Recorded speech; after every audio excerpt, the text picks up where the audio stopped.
2022, we literally hit a jackpot for organization that I wrote a proposal for. It is based out of Trichy in Tamil Nadu. We got a big grant of 22 lakhs for a women's initiative that we had put together, like agriculturist women who wanted to upvalue their produce. At Wipro, it was not that I was tired of the company or there weren't any opportunities or I was frustrated. I had excellent managers, people who I reported to who were very encouraging, very motivating. They were happy to give me any opportunity. But it was this thing in me that I really wanted to travel more, which my work would have prevented me from.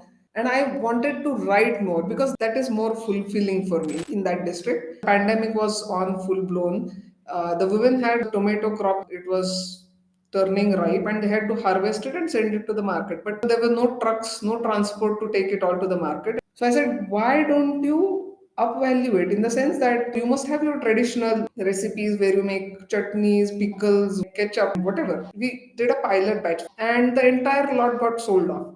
And that's when I wrote that grant for a company and they gave us the funding. And now there's a bigger batch of women doing the same thing, upvaluing their crops.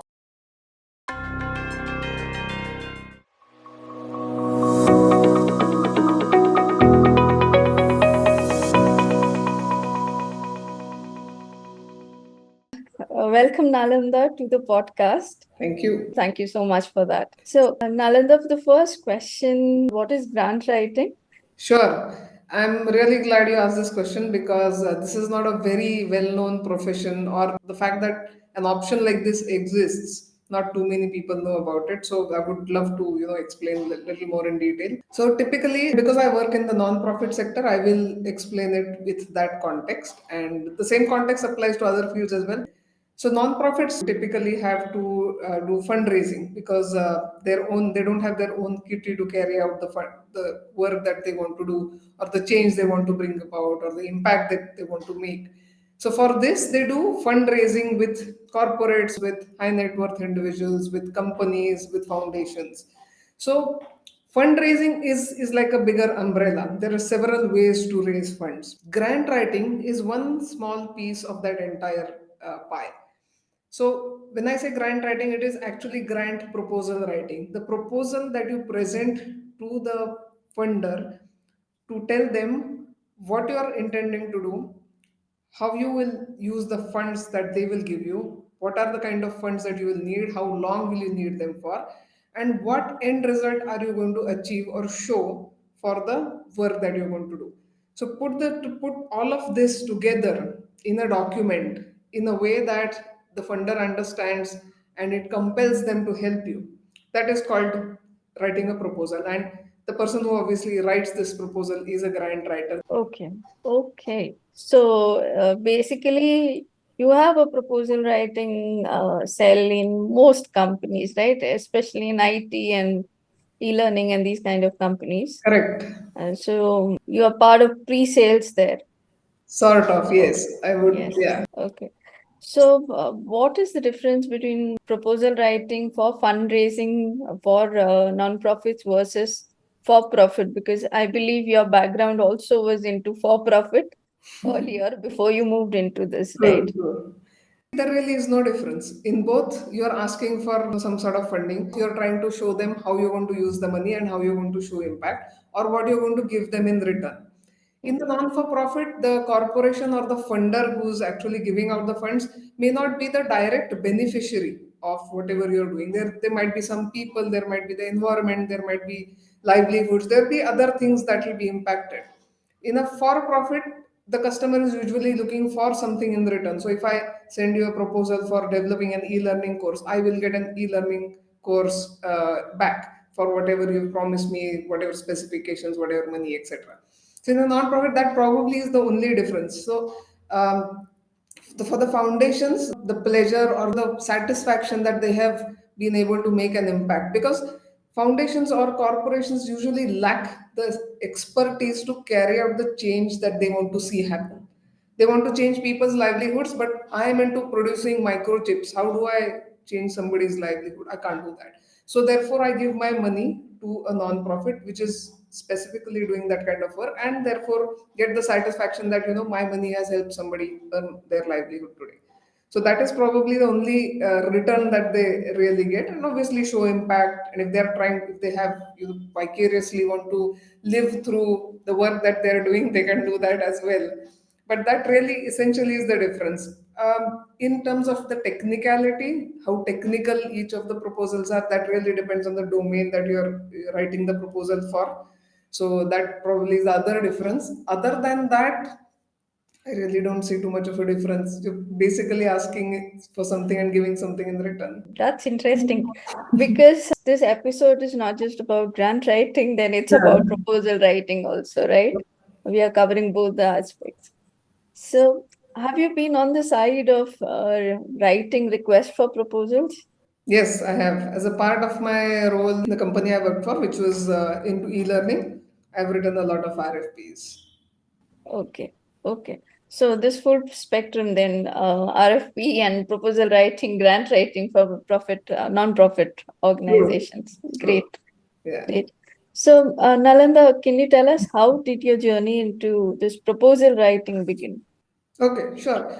So when you ask me that question about RFPs and things that I wrote, RFIs, everything I've written, but that really was not what I was, that wasn't a major chunk of the role that I played.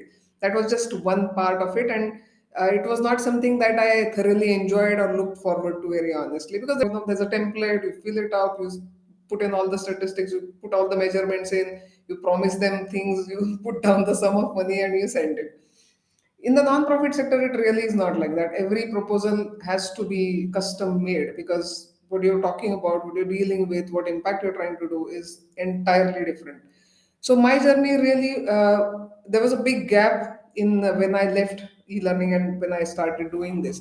I was employed with Wipro till 2018, and I left Wipro, and I joined one of my friends in his foundation. It's called Adventures Beyond Barriers Foundation, based out of Pune. And it was right up my alley. I really wanted to travel more. I wanted to do a lot of things on my own. I loved writing. I wanted to give writing more time. And this actually, this the job with the foundation really was up my alley. Helped me travel. It helped me do a lot of adventures. I'm also into adventures, a lot of hiking, trekking.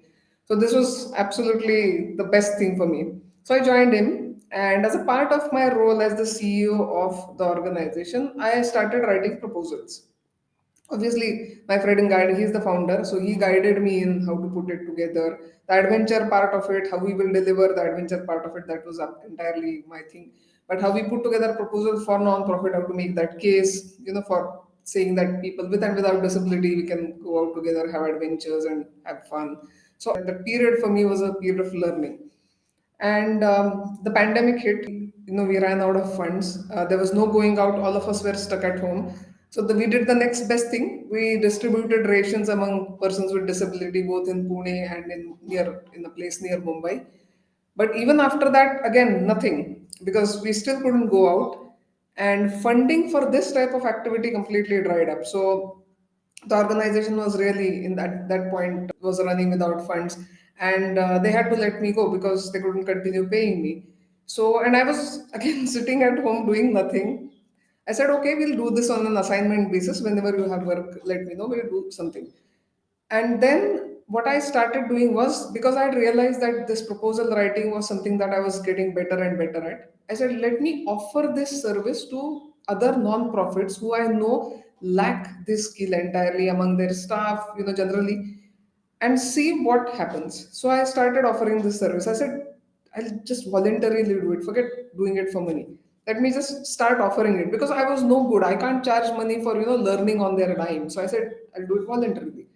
So I started writing proposals, some hits and misses. I was also learning. I might have sent out some very sketchy proposals in the beginning, but I was learning. And again, the domain expertise wasn't there. I don't have domain expertise in, let's say, agriculture and women's issues and education. My domain expertise was disability.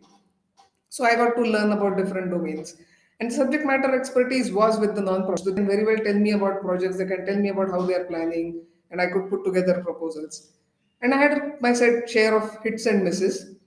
And that's when I realized that, more and more I put out this, saying that, I'm here, let me help you with your proposal, the more non-profits approach me. And I realized that this is a skill that's seriously lacking. or people haven't put in enough efforts, or they don't think this is important enough. I really don't know what the crux of the problem was, but it was lacking. That's definitely what I know. So then I had my biggest hit in about 2022. We literally hit a jackpot for a organization that I wrote a proposal for. It is based out of Trichy. We got a big grant of 22 lakhs for a women's initiative that we had put together, like agriculturist women who wanted to upvalue their produce. And that sort of gave me validation that whatever I was doing, at least I was getting better, if not worse, and probably the right path to now take forward, because there is a lack of this skill in the market. But I was still not convinced. I mean, you one jackpot, it might be luck, fluke, you really don't know. So what I did was I put my money where my mouth is, and I said, I'm walking 63 kilometers in 24 hours, and I want to raise money for somebody I know who wants a basic computer, basic printing equipment to get her business off the ground. And she's a woman I had met when I had visited Trichy. So I put together a short story proposal sort of a thing and put it out on my web page and said, sponsor each, or rather donate for each of the kilometers that I walked. And you wouldn't believe, I thought I would probably raise about 63, because 63 was what the number was of kilometers.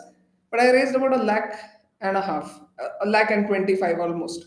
And that was a bigger validation for me, saying, thinking that maybe this is what I want to do, or maybe I am not great but good at this, and this is what I want to continue doing. So that really was a sort of a milestone point for me. And at that point I decided that grant writing is something that I'm going to do. This is a service I'm going to offer. And earlier this year I also developed my own online course for content writers who are facing trouble from AI, from competition, want to switch to this field probably, and give it a go and see if that helps them. So I've designed an online course called the Build Wealth with Words Grant Writing Essentials. So Okay. that's like my journey. So did you not feel like ever going back to the corporate kind of work? Not at all, not one single day. And may I ask why is that? Because this is kind of a continuation, yes, but a very different field Very of different work. one. Yeah. That's true. So it was not that I was tired of the company or there weren't any opportunities or I was frustrated. It really was not that. I had excellent managers. I had people that who I reported to, who were very encouraging, very motivating. They were happy to give me any opportunity. But it was this thing in me that I really wanted to travel more, which my work would have prevented me from. Nobody likes people who ask constantly for leaves and disappear for days. And I wanted to write more, because that is more fulfilling for me. Not that the work wasn't. Wipro really gave me opportunities to try everything. For somebody who comes from a humanities background to work in a tech company and rise that high in the ladder probably is unheard of. And I'm not a technology, so I don't code. I don't know one bit of coding, but I was more into operations, managing a lot of the internal initiatives, all of that. So to give that opportunity, that was really phenomenal. But the more I continued that, the more I felt that this thing was pulling me out. And I don't mean it in a very shallow sort of a way. It really resonated with me that I really wanted out, because I couldn't see myself going up the ladder, working, I don't know, 16 hours a day, 12 hours a day, putting in that work. Yeah, sure, there'll be a fat bank balance, but not something that I really aspired for. So, I said this is the time when I really can make something out. I still have a little cushion to try something out, and if not, then still come back to this. So, I took that decision leap, if you can call it, of faith, and then that's all. And then, not for one single day have I felt that I want to go back. And this is Oh. what I'm doing is absolutely joyful. I mean, it gives me so much pleasure and joy that I really don't miss it at all. So yeah, I can understand so many different types of people that you connect with and so many different fields of work that you speak about, right? True, true. Yeah, okay. So, Nalanda, for the benefit of this episode, because I get you from that proposal writing background, RFP background, and grant writing background as well. So, can I ask you questions around how can one develop skills? Because I have seen people, it's a very low level kind of work that happens in pre-sales or the proposal Yes. writing space, and you get a lot of inputs from seniors, but Finally, the proposal that's not written is not always great, has been my experience. I don't know Yes. otherwise. Yeah. No, absolutely. I'm with you on that. So, how, based on your experience, what do you think can be done so that we can improve this skill of writing for proposals? And even the people who come in for proposal writing, they Yeah. have this idea of having a template, put everything in that template format, and go ahead. Yeah. Right? That's typically what's done. That is typical. But Yes. is there a way to make it interesting? And what can people do? What would you suggest? Um, honestly, in certain type of work, like in e-learning, probably a templatized approach works because the client has come to you more or less, or you have a RFP that you've been sent and you want to respond to that, or an RFI. And in that world, I think they also share a template with you, which you have to fill and share back. So in that, there is hardly any scope for your creative inputs, to make it any different than the thousand other proposals that they're going to receive. They probably look for three, four key things. If that stands out in the proposal that you've sent, they probably put it in the lot to review later, and the rest of them just go directly to the trash. So in that environment, I think a templatized proposal probably works, and it might be the most practical way to get it out there. I mean, I don't want to say that it is a low level work. It is probably necessary work, and that is how the person who's asking for the proposal, he or she wants it like that. So that is one way. In the non-profit world, and that's exactly how I wrote my proposals in my corporate life. I really didn't put any thought into it. It was like mindless, absolute, putting it, filling the blanks, put in the tables, put in the dollar values, final value, what we will give, what we won't give, included, not included, send it out. And that was well received. I mean, nobody complained about what it was like. And the final decision probably came down to cost, quality, and experience. In the non-profit world, you have a chance to tell a story, and because every proposal usually is custom made, even though the funder usually asks for a set of questions or a set of uh, the points to be filled, they have like a questionnaire, or there you have the scope still to answer because the questions are open ended, except for maybe things like the budget or how you're going to monitor. The rest of it is fairly open ended. They ask about your organization, they ask about your experience, they ask about what other impact you've had, who you've worked with, any references, all of that. So that really helps you put in a lot of thought into what you're trying to say, what you're trying to convey, and how you're going to stand out from the rest of the people applying for the same funds. So that, I think, is really key. And what has helped me get better and better at my work is to basically write. And when I mean write, I don't mean write more proposals, I mean write different things. And when you write daily, write for different lengths, write for on different topics, write for a different audience, I think it sort of seeps into your writing skills, a lot of all of that. And I try to write within word limits without limiting my imagination, because a lot of proposals have word limits, including those in the corporate world, because people don't want to read endlessly about your stories and how you're doing this and that. So if you want to write within word limits and yet get your point across, you have to really practice that. And I try to do that without limiting my imagination, so that I can really pack in a lot. So every word, every sentence will have a role to play. I don't have loose words, I don't have loose sentences. When I write every single day, when I write for different audiences of different stories or posts of different lengths, that I think has helped me incredibly in the work that I do.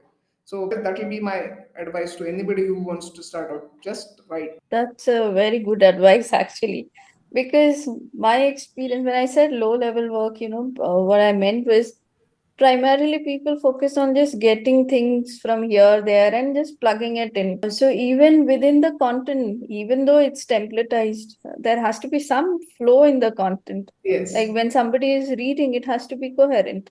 So sometimes I have seen that even that is missing. You are just putting things from five, six different places, and it's there. And even sometimes the different company names appear because you have copy pasted from somewhere else. You've not, corrected, you've not looked for whatever previously copied from, and the same thing goes out. But that I think will come down to, lack of attention to detail. There's nothing more to it. Even if you're filling a templatized proposal, you really want to read through it and see if it sounds good to somebody. If it doesn't sound good to you, not going to sound good to somebody who's reading it. Like I tell all the non-profits, you have to sell me the project first. If I am not convinced, I'm not going to be able to sell it to the funder.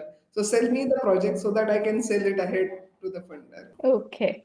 So, Nalanda, that's very interesting. So, according to you, is this something that absolute freshers can get into? Absolute freshers, they can start exploring. I don't really have an answer here, but I can give you a direction. What they can start doing is start small and start exploring. When you say freshers, I'm taking it to mean that somebody with absolutely no, not even content writing experience, maybe fresh graduates, people still in college, so those kind of freshers. For them, I would advise that, get into a non-profit, volunteer, intern there, understand, because working with a non-profit, writing proposals for them, you have to understand that they are coming to you because they lack the skill to write compelling proposals. They don't lack the skill or the expertise in their domain. And that is something that you're lacking. So tomorrow, if they develop that skill, they're going to be the best grant writers possible. You cannot ever, replace them in that sense. So if they are coming to you, you have to also try and learn the sensibilities that they have, the kind of background they work with, the kind of work that they're doing, the intent, the impact, everything. You can't just walk in there as if it is a corporate. It is not a structured environment in a non-profit, though a lot of them are getting there. So they can intern there, they can do whatever work comes their way, because non-profits are typically always short staffed. And they can help them with social media, because the freshers these days, they're really good at social media. They can shoot videos, they can take pictures, they can take interviews, do a lot of documentation in that sense, like media documentation. So that is possible. And once they have a good hang of what this space is like, what the development sector basically looks like, maybe a small introduction, not a large one, they can think of right, getting into fundraising or even proposal writing. That might be a good start. But for somebody who has experience writing content, who's a content writer, has developed content or created content, I think start working with either me taking my course or something similar in the grant writing space, understanding what you need to do to put a grant proposal together, understanding the different sections, what goes into it, how to look for funders, how to work with non-profits. If they understand that bit, I think they are sorted on the writing part of it, and eventually as they do it more and more, they will get better. Do people employ grant writers or proposal writers in the nonprofit space, or it's primarily a freelance kind of work? No, there is both ways of it. So in the non-profit, typically they call them fundraisers. So the person who is the fundraising officer, or whatever designation they have, they are also responsible for writing the proposal. They are responsible for finding funders. They are responsible for putting together events for fundraising. They are responsible for creating a fundraising strategy, which means going to retail, going to all sorts of people, and basically finding funders sources. So they also write the proposal. So this can be one way of getting employment. You can be a fundraiser and a proposal writer. And there is also this freelance model which I work with, that because I don't want to be employed, I don't want to be tied to one organization, and I offer my service to a lot of non-profits basically. So there's both ways. If you want to be free, if you want to be independent, there's also this. And if you want to be employed, there's always, I mean, and that's what I keep talking about. There's always fundraising opportunities with non-profits, because that is their bread and butter. That's where their funding is going to come from. So they definitely need somebody who specializes in fundraising. So I think employment and freelance, both ways work. So, given your experience in proposal writing for corporates, so do you think one can switch from company to company now that you have this fundraising experience also? Earlier, you were into a different domain altogether. Yes. So, do you think that today I work with maybe an IT based company, tomorrow I work with a manufacturing company? So, is it possible for me to do that kind of switch in terms of proposal writing? Not without context. I wouldn't think so, because you have to remember, in my journey there is this big there's this 2 and 2.5 year time which I spent in a non-profit, which has given me the context, the background, the kind of work that they do, or the kind of challenges that non-profits face. That is probably something that a lot of people who come from the corporate are unaware of. So that context setting might take time for them for that switch. If they are patient enough and they persevere enough, I think they will be able to do it. So, one can start into proposal writing. So, typically, what I've seen is they start with coordination activities Yeah. and then slowly move up. If they are good with writing, probably they can get into actually writing the proposal. In the corporate, yes. In the non-profit, you're thrown directly into writing proposals. I Okay. mean, not that you are great at it, but you are the only one doing it. You have to chase all the departments to get the information, put it together. So you are coordinator, fundraiser, proposal writer, reviewer, all rolled into one. Okay. So, what kind of challenges come your way? All right, that's a big one. So typically, a lot of nonprofits are unaware of the fact that there is this kind of a profession which is grant proposal writing, and there is somebody out there, maybe not me, somebody even better than me, who can do a good job for them, put it together more professionally than they can, probably be more cognizant of the timelines that the funder has set, get all the information, use their extra resources to pull together information and create a very credible, compelling proposal. So that is one challenge. I have to, now these days, not so much, but until up to 2 years ago, I had to really talk to nonprofits and say that, hey, this is something I can do for you. And they weren't entirely convinced because our CEO puts it together for us. Why do we need you? So, but I had to tell them, give me a chance. I can put something together for you. Let's see. If it works for you, great. If it doesn't, I'm happy to move on. You can move on too. So I have to give them that option, because if I have to convince them, I have to really make my case and say that, this is something that I can do for you and you need to pay me for it, because they're obviously not paying their founders or CEOs to write their own proposal. So that is something that I had to do. So that was one of my challenges in the beginning. Now, not so much, because I've been a part of several cohorts where I've imparted the little sessions on grant writing, and I've gotten in touch with a lot of non-profit leaders who now see the value in somebody coming in and writing a proposal from them externally. So that was one thing. The other was projects which were, which they told me that they're going to put together, and some of them I have to give it to them for the ambition, but some of them did sound very outlandish. So that's when I had to, sort of step down and say, sell it to me first. If I am convinced, I want to be able to sell it to the funder. And I come from absolutely zero domain expertise. So if they are able to sell it to me, and I don't know why people imagine that somebody with that domain expertise is sitting at the funders. They typically aren't. There are people like you and me sitting at the funders who are going to evaluate proposals. There might be some domain experts, but not all of them are. And if I can't understand the proposal, because just because I'm not a domain expert, I am not going to be able to make sense of what you're trying to ask me to fund. So I try and make it such that the proposal works for a wider audience, people from all sorts of backgrounds. So that is when I ask the nonprofits, you have to sell this to me. Imagine me as the funder and sell it to me, convince me of the project, convince me of the viability, feasibility, and that the end result, nobody guarantees the impact and the end result. But the intent at least should be there. You have to put in all possible measurements and evaluations to make sure that you're going in the right direction. You have to have your risks outlined, you have to have your mitigation plans outlined. So all of that. So that was my second challenge. I still continue to face it, and I don't think that is going away anytime soon, because a lot of nonprofits, the intent is, I never question the intent. The intent is always great. It is always in place. The heart is in the right place. It's just that they sometimes take on more than they can chew, and that's when the trouble starts. Or when they try to mold the project in a way that suits the funders' needs, that's when the trouble starts. Because once you bend, you're always going to be asked to bend, and that's not a good strategy. Not with one funder, not with 10 funders. So that was the other challenge that I really faced, and chasing staff to get down the details. I think that's also is not going to go away anytime soon.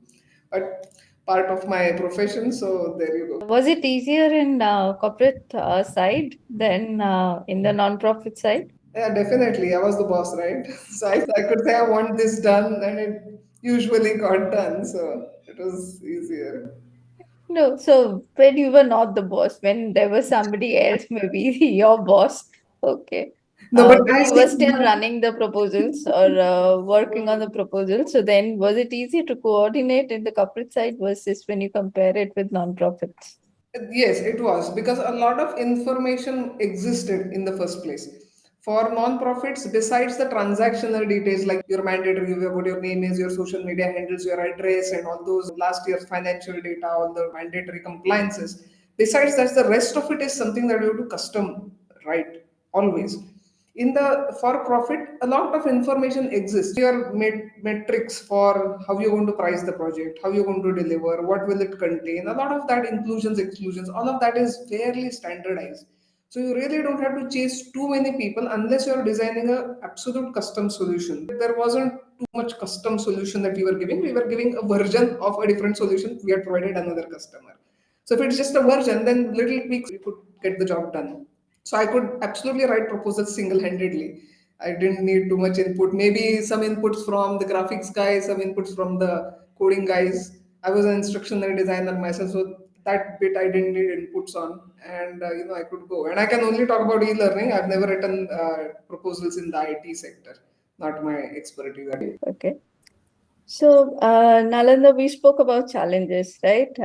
In terms of financial stability, if someone comes into this career path, what do you think? Do you have that kind of stability? In the beginning, I would advise that this can be an add-on assignment or add-on work that they do. If they are freelancing, this can be an additional sort of skill that they learn and take on assignments accordingly.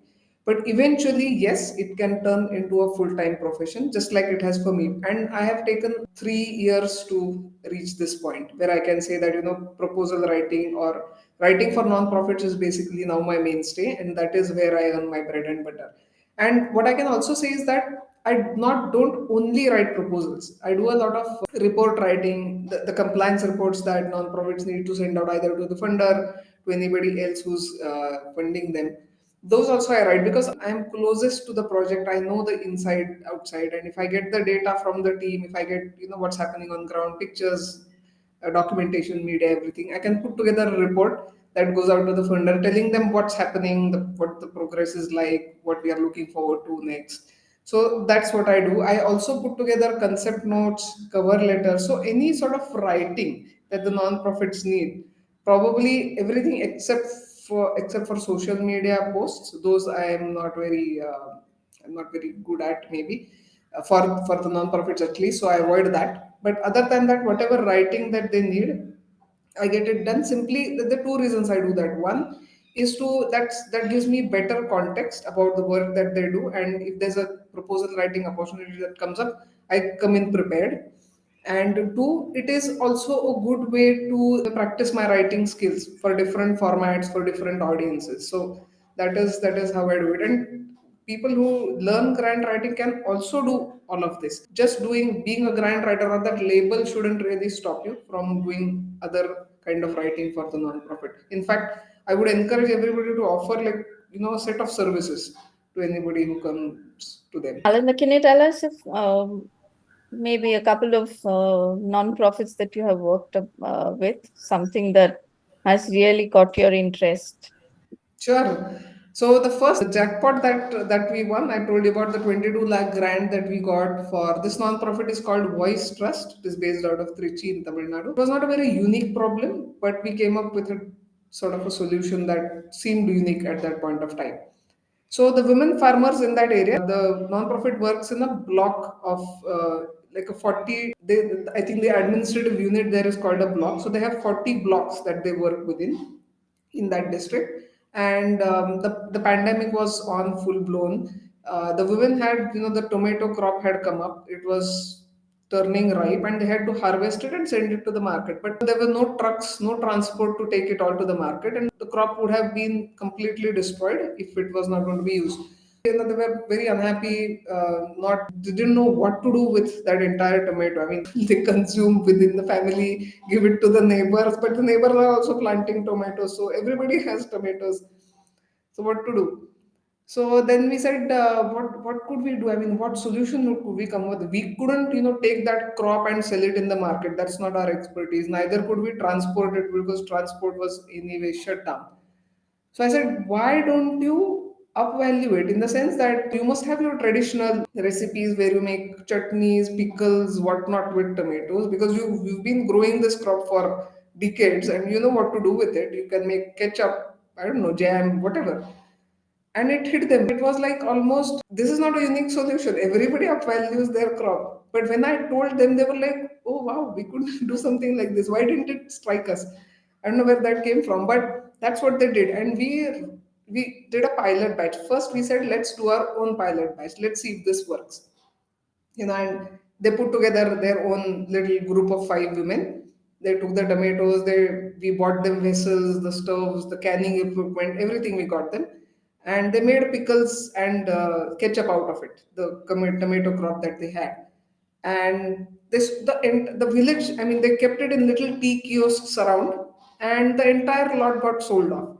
That's when we said our idea is now validated, and we are now ready for a bigger batch of women to be included in this initiative.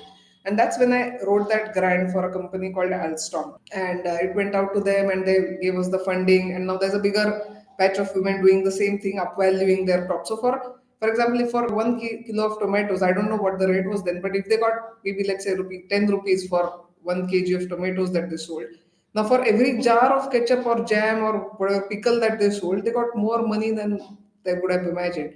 And all the equipment, everything that they needed, we had given them.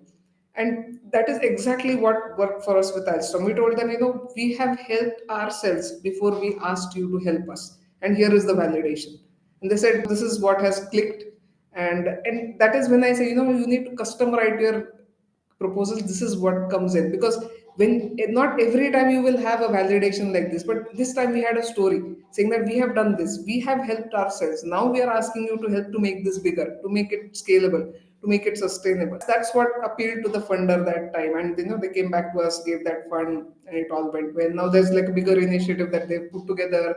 I think the government also, got involved. They wanted to see what we have done, and they came in, saw. I think it was replicated in other districts and other things. That was like a big movement for us in that way. So that was one story that I will never forget to my last day. This is really nice. But here there were a couple of women who had this crop. So how did that get into a non-profit kind of a unit? So How is what that? they did was they approached Voice Trust, saying that you got to help us. We have got this crop. There's nothing we can do about it. It's going to rot away, and we've been banking on selling this crop to for money for education, for money for house, eat for health reasons or whatever. So if this crop rots away, we are basically left with no money for the foreseeable future. And because Voice Trust is very well entrenched or very well known in those 40 blocks, they are the first point of contact for anybody who's in distress like that. For example, they also helped out a lot of fisher folk who were affected by there was a cyclone, I think about 3 or 4 years back, called Nivar, or I forget the name. So the cyclone came. A lot of the fishermen's boats were destroyed. They went swept out to sea. Their huts were destroyed. A lot of damage took place. So now what to do? So we couldn't give them boats. We didn't know. I mean, that we didn't have that much value to give away. So what we did was we gave them goats, and we said, this is like a pair of goats. Multiply them, use them for milk, meat, whatever. Just make sure the next time we visit you, we have to see those goats. They can't be like consume your own thing. So he gave them those goats, and that's been a success for somebody whose livelihood all the time so far was fishing. They have now changed it to goat rearing, because that was anyways unsustainable. They really couldn't bank on getting a good catch every day.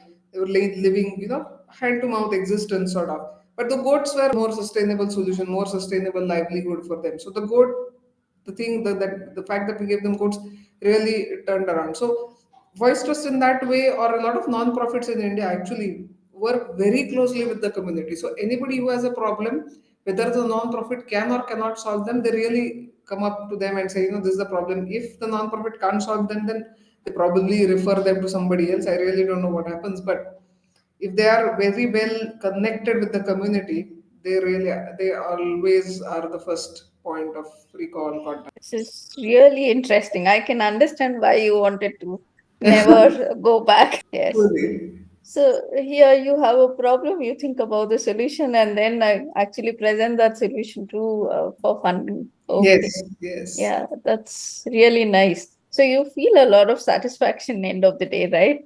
Very true, apart very from true. doing your work, earning Yes, money out of it. Yeah. yes, yes. I mean, if what you write or the words that you put on paper are going to help somebody and you're also going to be paid for it, I mean, I don't know. That's like the bestest silver lining there is ever. Yes, that's correct. Yeah. So you already told me about a course that you have put together, right? Yes. For people who want to come in and learn about grant writing and all that. So, other than that, like, do you think having gone through the journey without the context, definitely it's going to be difficult to straight away jump into Tough, this yeah. writing, Yeah. right? Anything that you want to tell us before we wind up for the day? Any parting advice? So, I spoke to you about the financial stability part, which you said Yes. that it is possible over a It is period of absolutely time. yes. And there is a big misnomer that non-profits don't pay. They do pay. They absolutely do pay. If you're giving them the value, there is no reason that they're not going to pay you. You're Mhm. not going to get corporate salaries in there for sure. I mean, if that is the expectation you're coming with, that you will write a few proposals here and there and be rolling in money, that's not going to happen. Let me be clear about that. But it is also not true that they don't pay. I've worked these 3 years. Yes, I wrote all sorts of things. I did all sorts of assignments to get to this point, but that has only enriched me. It has not taken me down or it has not reduced the value of what I give to the non-profits today. So I have reached this point in 3 years. Maybe somebody who's better than me can be, take lesser time, because if they are really good at what they do, they are really good at writing or putting words together that are compelling, they can get there faster.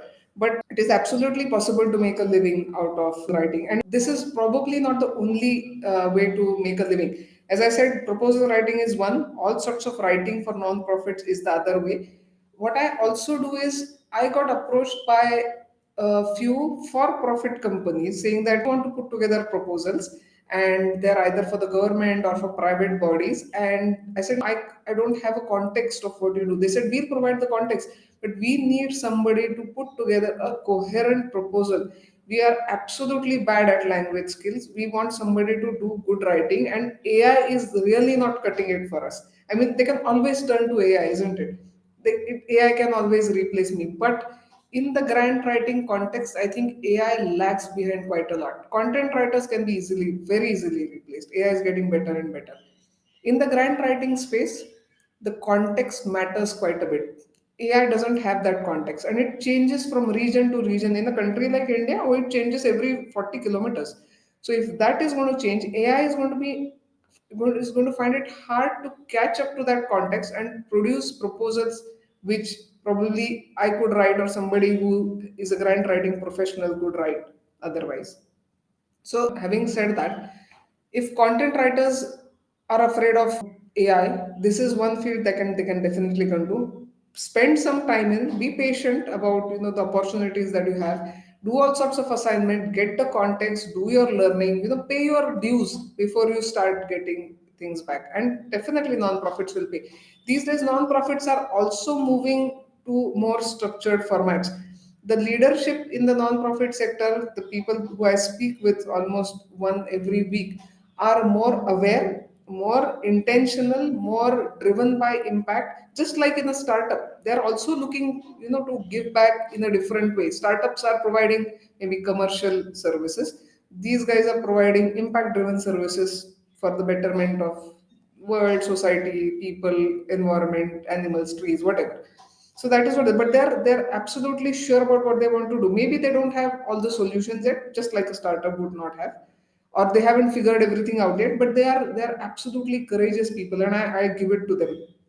I'm not courageous enough to start something like that. I am afraid of all the uncertainties that come with starting a non-profit. But these guys are going for it, and I'm an absolute fan that I get to be in their shadow, learn from them, be a part of their success in a very small way.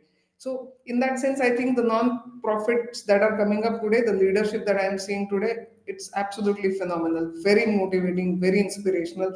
And one reason I want to stay in this field, keep learning, keep delivering, keep giving value. So that is, I think, that is something that it will live with you. It is something that will give you deep satisfaction. It is something that will set you up for life. I think, I mean, I can't, there's only so many words I can say of joy that it gives me to be in this profession. I can clearly see that you have found your purpose, right? Absolutely. It completely aligns with your purpose. Yes. And therefore, I can see the joy coming out when you're speaking. One last question. Yes. Just because you brought up that AI thing, okay, do you really believe that content writing is something the number of writers definitely will be required less, okay, because a lot of regular stuff can be written by Yes. but still if you want to make it meaningful, then you still need content writers, right? Absolutely. No, you're right. Absolutely. I mean, today even I use AI for my whatever notes I want to make, whatever research I want to do. If I want to put a framework together for myself, if some basic text that I'm looking for, from which I can then deliver better results. If that is what I'm looking for, everybody uses it. And if you're not using AI, I mean, you're in the stone ages. You should be using AI. But content writers are definitely required where there is context to be added, where there is complexity, which AI is not probably able to figure out, where you need to pull together different threads of thoughts and make it into a coherent whole, which is a big thing in the non-profit sector because the problems that society faces are complex. You need to be able to put it across in a way which doesn't overwhelm the person who's going to read your proposal. It has to be written in a way, and that is something that AI probably doesn't get at this point of time. Maybe it will in the future. I don't have a crystal ball, but maybe it will in the future. But at this point of time, content writers, grant writers, copywriters are definitely going to stay back. But content writers also have to upskill. They can't write mediocre, rudimentary copy or copy things off the internet or of AI and deliver it just like that. They have to be able to add elements that do the job that they are asked to do. Every word has to have a place because every sentence, the job of one sentence is to get you to the next sentence and keep the reader engaged throughout. Whatever AI has written for me so far hasn't been very engaging, and now I've been with working with AI so much that I can now make out copy that's written by AI, comments that are written by AI. It's You can really make it out. Maybe it'll get better in the future. It's seamless, and some AIs are really getting that powerful. But today, I don't think that really is the challenge. You're right. Not all content writers, grant writers, copywriters can be replaced. They still have a place in the world. And I'm also thinking in terms of, see, when we started, or at least when I started my career, I Yeah. remember a whole type of jobs were completely replaced by Yes. people who could work with computers, right? Then came e-commerce, and then again a set of jobs got replaced. So now with AI, again, there are a lot of jobs which will probably get replaced, Hmm. right? So you cannot remain just a content writer, but you will have to learn a lot of other things so that you are more relevant in the workplace. Absolutely. And that is what I exactly said about not passing off mediocre copy. Content writers need to scale up. They need to understand the threat and make themselves indispensable, at least for the foreseeable future. You don't know how AI is going to shape up or how it is going to change the world eventually. None of us do. Because the rate at which change is happening, it's pretty rapid. So you definitely need to scale up. That is exactly the reason why I wrote everything possible when I started. Because I wanted to understand, what all is possible. If I failed at one thing, there's probably another thing that I'm good at that I can offer as a service. If I failed at this, there's a third thing, there's a fourth thing. So if I keep offering all of this and if I keep doing all of this, I will then realize that among these 10 things that I'm doing, these are the five things that I'm really good at. This is somewhere that AI can't replace me. Maybe these five things are something that AI will, happily take over. And I need to constantly work at my skill. Even today, even though I am in a sort of a niche profession, so to say, I don't have a lot of competition because LinkedIn is probably the only place that I search for, in India at least. I'm talking wholly about Indian context. On LinkedIn, I don't see too many people who are into grant writing. There a lot of people are into fundraising, but not necessarily writing grant applications or proposals. And because if I'm in a niche space, I really need to be at the cutting edge. Because if I'm probably the only option, only among maybe 10 or 50 people who are out there, if I'm that kind of an option, I really want to deliver good things to the people I work for. I can't say that, oh, I'm in a new profession, it is not, it's up and coming. I'm also learning, let me learn along with working for you. I can't do that. I can't learn on their dime and their time. I have to learn for myself. So a lot of when I worked with a for-profit company, they sent me documentation to study before I went on the call. And they said, this is a lot of documentation. If you want us to pay you for the time you're spending reading all of this, we are happy to do that. I said, no, this is learning for me. I can't ask you to pay for any learning that happens. When I come to the call and if things work out, then yes, I'm going to charge you a hefty sum because you're a for-profit. You can pay me. I will deliver my services. But for the time that I spend preparing for the meeting, no, you don't have to pay me. So that is exactly where I come. So that learning, that time, that patience and perseverance, I think today we need to have if you have to succeed against AI, or at least present a formidable challenge to AI, if not succeed against. Yeah. Nalanda, thank you so much. Any parting piece of advice before we wind up for the day? Oh, absolutely. Please, please, please, anybody who can string two sentences together, please consider proposal writing for non-profits as an alternative profession. You have the world open to you, but I'm asking you to choose this because there is so much that you can deliver. There's so much that you will get back because you chose this profession. So I will, stop at that, I think. Thank you so much, Nalanda. Pleasure being on this podcast today. Thank you. And that brings us to the end of this insightful conversation with Nalanda. In this episode, we explored the fundamentals of grant writing, how it differs from corporate proposal writing, and the essential skills needed to succeed in this space. Nalanda also shared valuable insights on how aspiring professionals can build a rewarding career in grant writing and contributing to meaningful change. A big thank you to Nalanda for her time and expertise. If you enjoyed this episode, please subscribe, leave a comment, and share it with others, especially with students who can benefit from these conversations. We are putting our heart into helping students make informed career choices and learn directly from industry leaders about what it takes to enter and grow in their chosen fields. If you would like to support this initiative, we welcome sponsorships and individual contributions to help us continue this work. For sponsorship, please reach out to us at info.thelearnerme@gmail.com, and we will also include the payment links once it is set up. If you would like to explore grant writing further or undergo formal training, visit our website www.thelearnerme.com to register your interest.